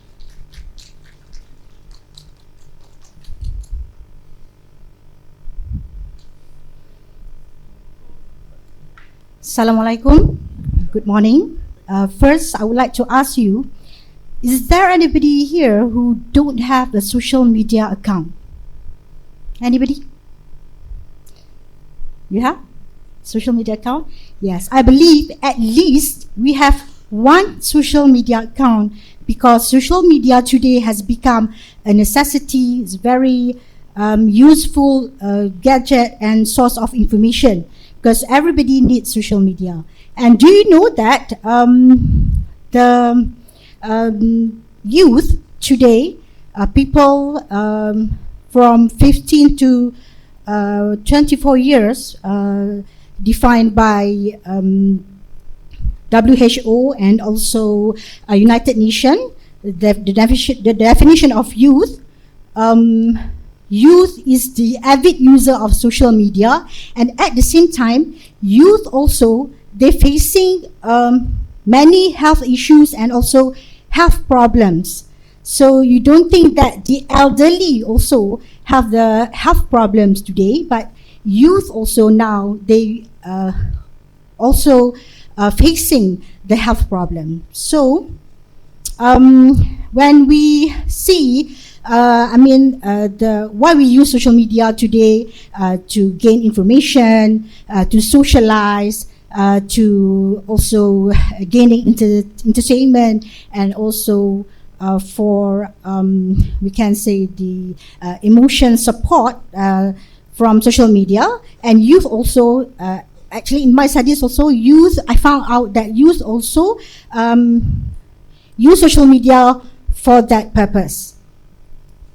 So when we have a lots of social media, because now today we have Facebook, we have Instagram, we have also what else?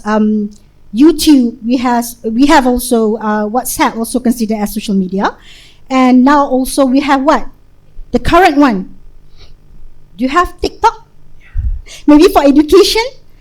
We can also use TikTok for education. Okay, because we have been flooded with lots of social media platforms, so the information will be overloaded. So here, what we need to do is to have a good health literacy skills, because health also one of the type of information that we gain today, and we need to have a good health literacy skills in order for us to keep us healthy and also being in a good health status. So that's why my study, I'm focusing on the role of health literacy towards the relationship between health-related social media use and also our health outcomes or health status. Okay, so I'm using also the theory that underlying my research is a health belief model, which is psychological. It's a psychological framework where it can predict the health behavior among us. And my main findings, I found out, I would like to find out my main findings I found is my findings, I find out that health literacy mediates the relationship of health-related social media use and also health outcomes or our health conditions. Thank you. Question and answer, sorry.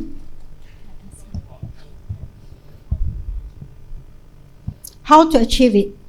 The health literature. Yes?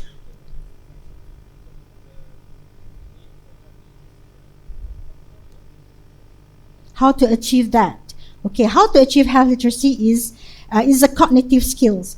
It means that you have to know how to, when you read the maybe health information on social media, you need to know how how to understand it and how to react on it, and you have to take action on that.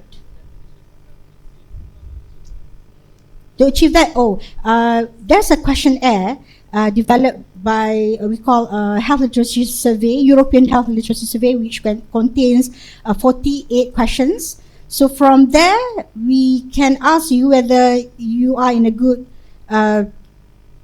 you have a good health literacy or not.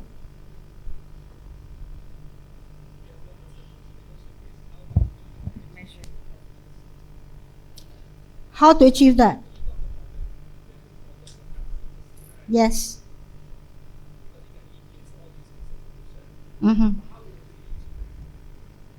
How to achieve health literacy?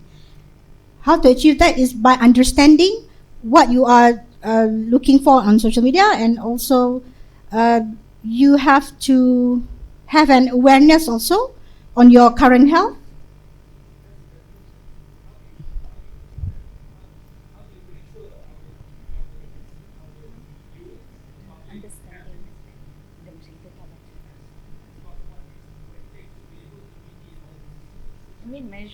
How to measure the health literacy? The measuring tools that I'm using is the questionnaire.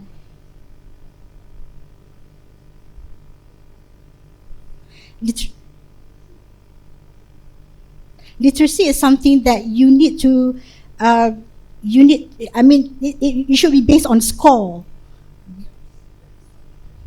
Yes.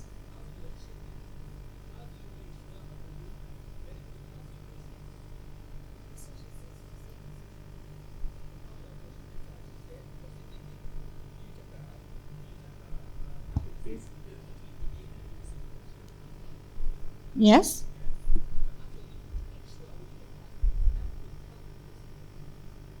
That's why we have public promotion. The health promotion campaign, health campaign.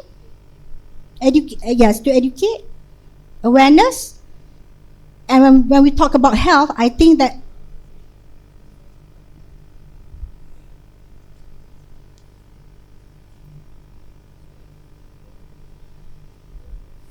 Okay, thank you very much, Miss Husna.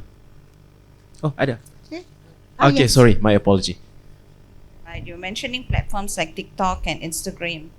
So do you think that these platforms can actually help to improve health literacy awareness and maybe give, in a way, educate students and of course youth especially? Yeah, youth especially. Yes, I'm very sure, because people nowadays, they, every day you're scrolling, you find the information. So sometimes when you can see the social media, it has a function like FYP. So when you first time maybe scroll it based on algorithm, so that will come out to you when you maybe scroll at it. So I think it's a better platform It's compared better to platform pamphlets for- and normal. Yes. Yeah.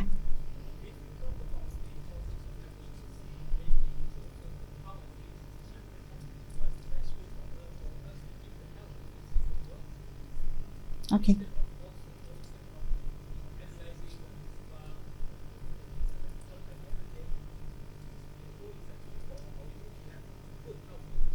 Yes.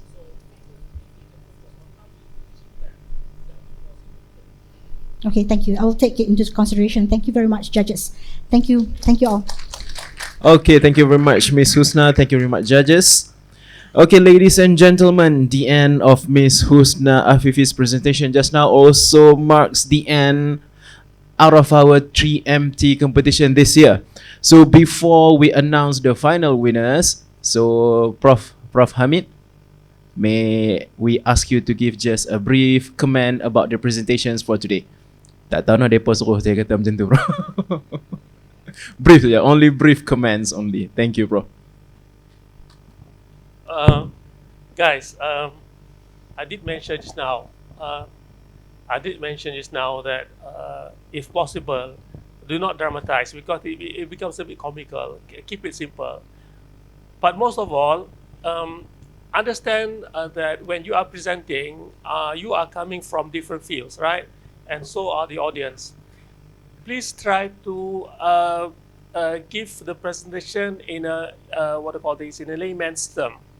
Macam mathematics tadi kan, it's very difficult for somebody else who's for social sciences to understand actually what is quadratic equation and things like that. So, and focus on the significance of your work. For example, tadi yang saya tanya pasal health literacy kan, actually that is the thing. That's actually you're trying to say that with social media, health literacy is actually very important. So actually, why don't you focus on how actually to achieve that, instead of talking about the importance of literacy? Because if you say, like, say for example, health literacy is important, how do you actually achieve that? Like, say for example, about the security, internet security. But people will be using, how do actually people ensure that if I use internet, I want to ensure the security of my connection. So I mean, like, sometimes we have a concept, we think the idea will work, but think it through, read more, because sometimes an idea will be just remain an idea because the difficulty actually implementation of the idea. So thirdly, maybe fourthly, do not overclaim. If it's a concept, it is a concept, because the concept to implementation actually may be a long journey.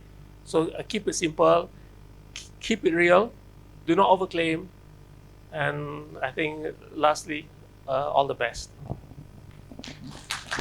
Thank you very much, Prof, for the comment just now.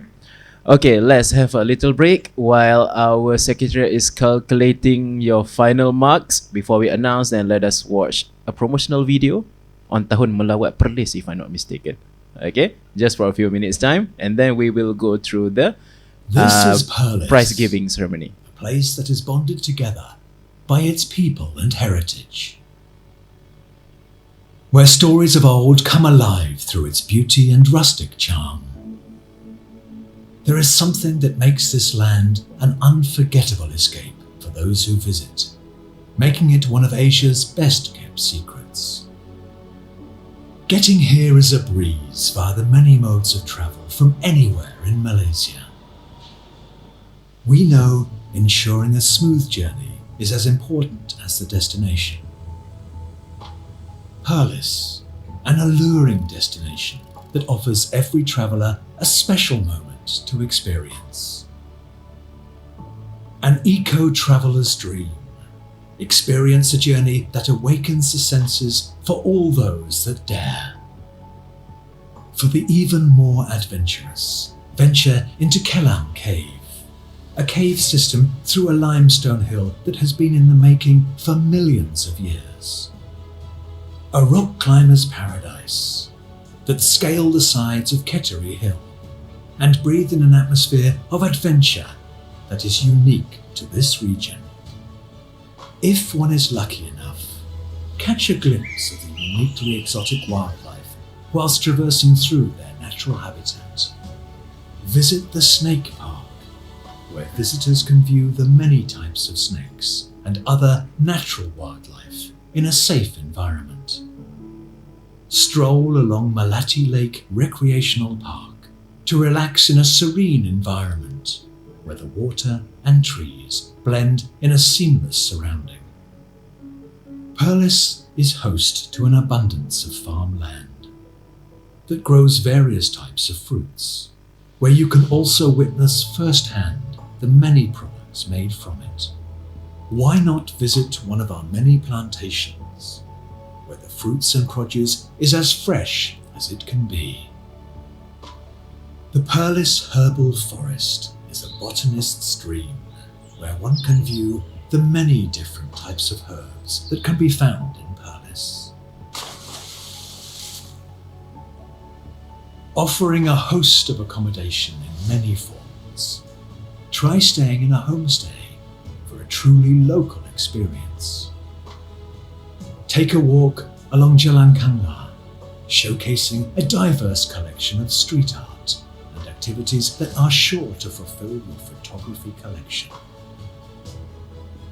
Sample the traditional delicacies and a fusion of modern-day delights. Our specialty local dishes are sure to leave your palate wanting more. If you're in the mood for some shopping, stop by the border town of Padang Besar, where there's always something for everyone. Experience shopping under the cover of nature, where the shops are set up under rubber trees, creating an authentic feel of shopping as it was in days past. Kuala Perlis, a place where the night comes alive with activities. Located by the seafront, prepare for an abundance of delicacies that cater to everyone's personal taste. Take a quick detour to visit the residence of His Majesty, the Raja of Perlis. Once there, one must visit Masjid Alwi, where religion blends with architecture to emote a sense of calm and serenity, tracing its history back hundreds of years. Visit Kota Kayang Museum to get a feel of our proud heritage. Festivals abound in Perlis.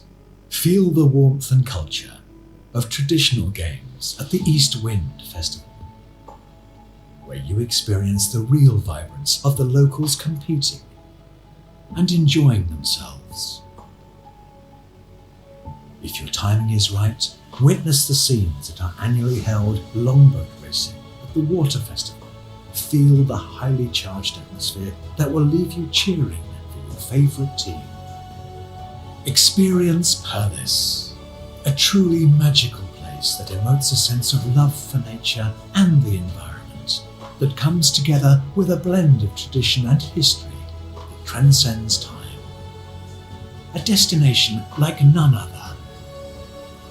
Welcome to Perlis, Asia's best kept secret.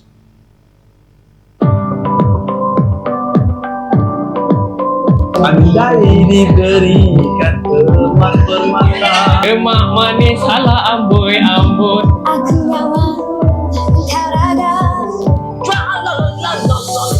Kau memang kuat.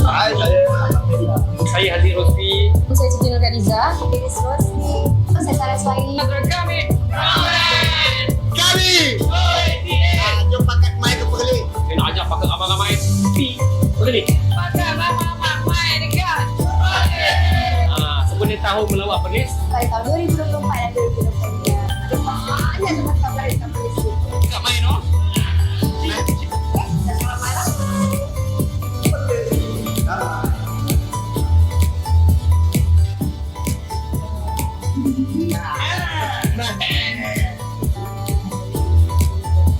This is a magical place, full of wonders and surprises. This is a place of inspiration, where nature and arts collide. This is a place of serenity, calm, peaceful, and untroubled. This is Perlis.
Pelis Indra Gayana.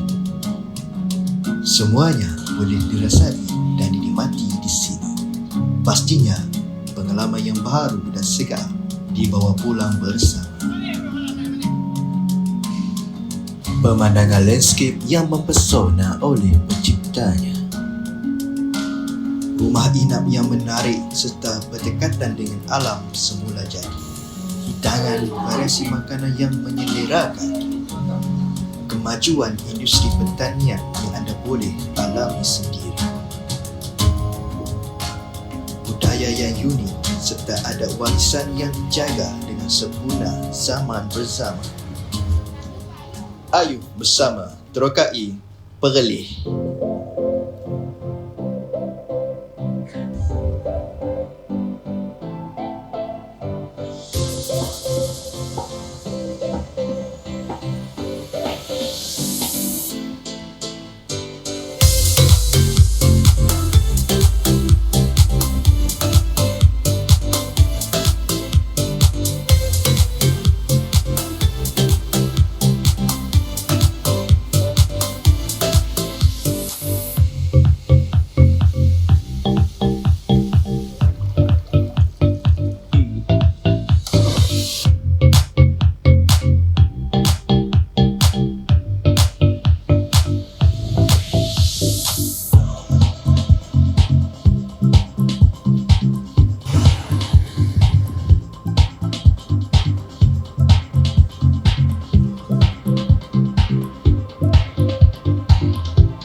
Okay, ladies and gentlemen, I have my marks with me. Your marks with me. My apology. Okay, before we announce the winners of this year's 3MT competition, okay, first I would like to call upon the CGS Deputy Director for Research Mode, Associate Professor IR Technologist Dr. Muhammad Effendi Rojan, to accompany our CGS Director to hand over the certificate of participation to all of the contestants. Please welcome.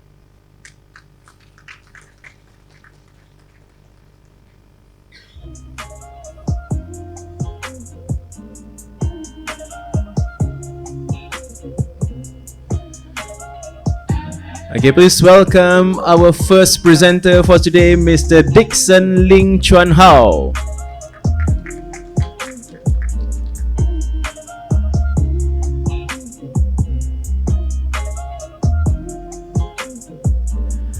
Mr. Muhammad Afifi bin Muhammad Shukri.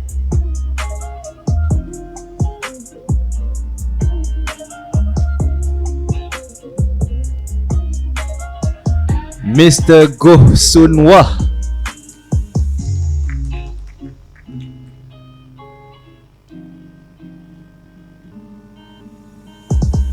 Mr. T Ho Woon.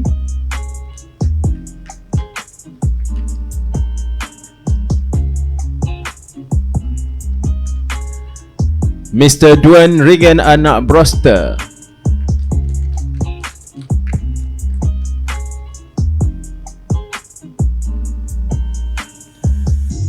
Mr. Muhammad Syafiq bin Abdul Rahman.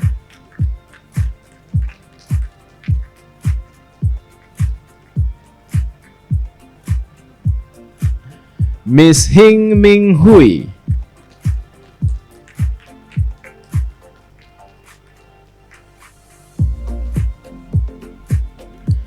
Mr. Muhammad I'm sorry, Mr. Mio Ahmad Zainal.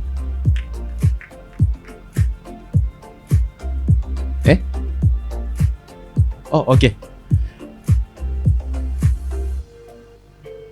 Next, please welcome Mr. Precious Ogbonda Amadi.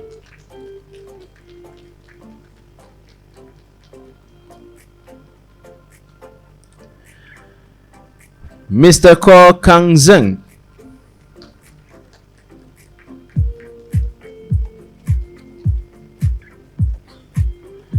Miss Siti Mariam binti Zainul.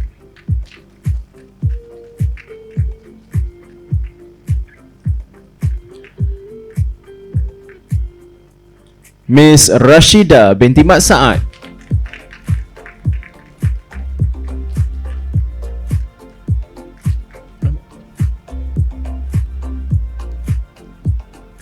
Miss O Yang Jai Shen.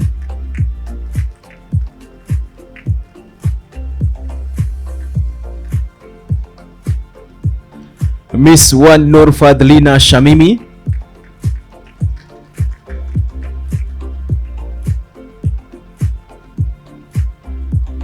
And Miss Husna Afifi Muhammad Yusof.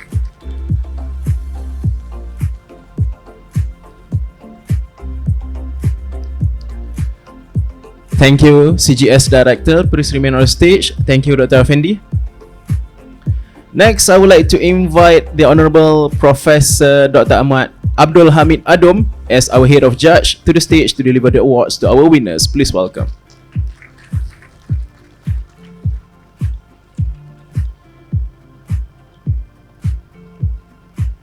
Okay, the moment that we have been waiting for the social science category. The one and only, please welcome Miss Husna Afifi Muhammad Yusof, first prize winner.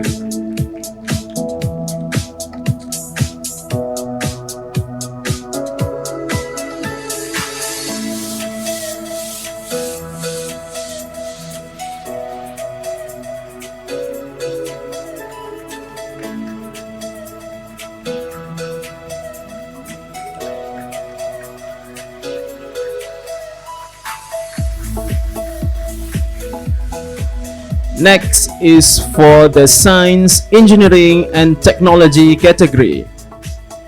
Third prize winner.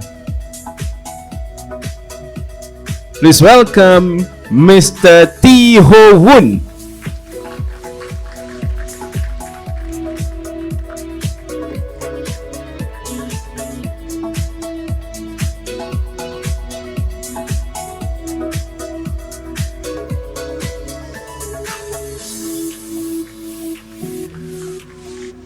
Second prize, Muhammad Afifi bin Muhammad Shukri.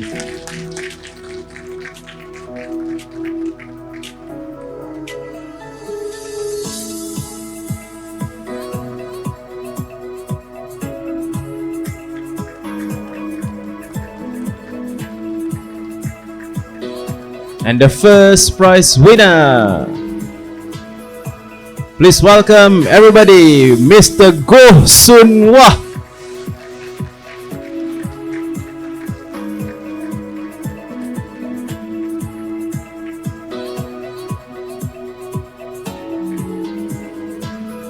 Okay, congratulations all winners. Prof, tunggu sekejap Prof. Next, I would like to invite Associate Professor Dr. Rafika Aliana, CGS Deputy Director for Coursework and Mixed Mode, to accompany the Director to hand over the certificate of appreciation to the judges. Okay, to begin with, our head judge for today, Professor Dr. Abdul Hamid bin Adom. Thank you, Prof.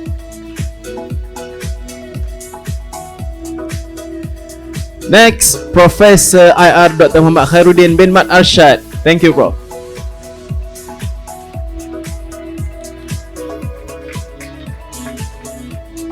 Next, welcome Associate Professor Technologist Dr. Nur Hafiza binti Muhammad. Thank you.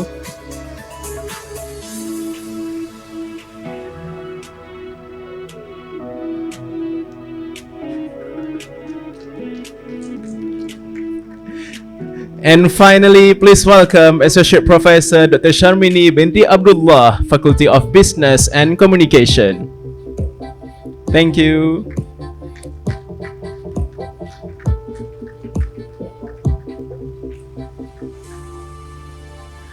Okay, thank you, the Honorable CGS Director. Now let's give a big round of applause to our contestants, judges, secretary and PKK for all of the expertise, dedication and hard work in ensuring the success of this year's 3MT competition. To all winners, don't forget to collect your physical prize money later on after this. Kalau nak buat balik yang tu saja pun boleh juga, tak ada masalah. Look for Madam Istiharah after this, okay?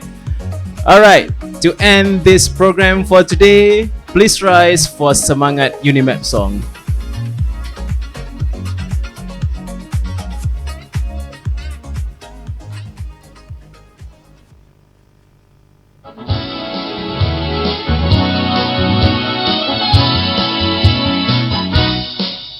Visi universiti, visi berintegriti, dinamik bangsa berinteraksi. Visi kita semua membina jiwa minda, sama semangat untuk negara. Visi universiti, visi berintegriti, dinamik bangsa berinteraksi. Visi kita semua membina jiwa minda, sama semangat untuk negara. Visi cemerlang, gemilang, gemilang. Visi cemerlang, gemilang, gemilang. Unimap. Thank you very much. We will have a photo session before we dismissed.